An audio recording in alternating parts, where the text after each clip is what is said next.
coast along the United States. Here are the particulars on Ivan. This is the 2 o'clock advisory, and we still are watching the movement to the west-northwest at 10 miles an hour, and it's that westward trend that we have been watching very carefully here.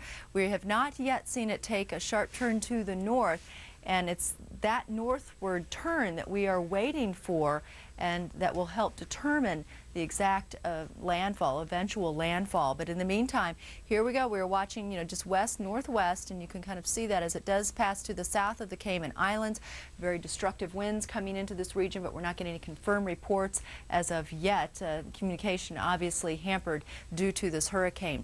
Now, as it heads closer to Cuba, but also we're watching the Yucatan Peninsula, the waves are going to be increasing here. So folks in Cancun, Cozumel, it looks like rip currents are going to be across the area, very dangerous waves. You want to stay out of the water.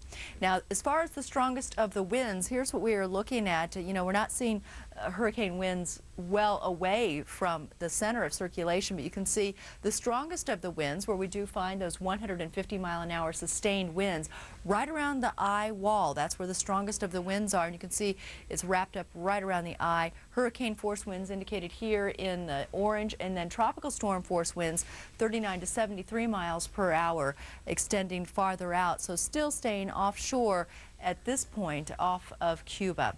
But we do anticipate the Hurricane Ivan to continue to affect Cuba and eventually move out into the Gulf. So there are advisories in effect here. We do have hurricane warnings in effect for the south-facing shore, the watches in effect across the northern side of Cuba. A warning meaning that we are anticipating the hurricane force winds across this area within the next 24 hours, if not sooner. We're also seeing that across the Caymans. Now notice here, this is new from the Dry Tortugas to 7 Mile Bridge. We do have tropical storm watches in effect, meaning the potential for tropical storm force winds, roughly 30 to 70, 3-mile-an-hour winds coming into this area as we head into the next 24 to 36 hours.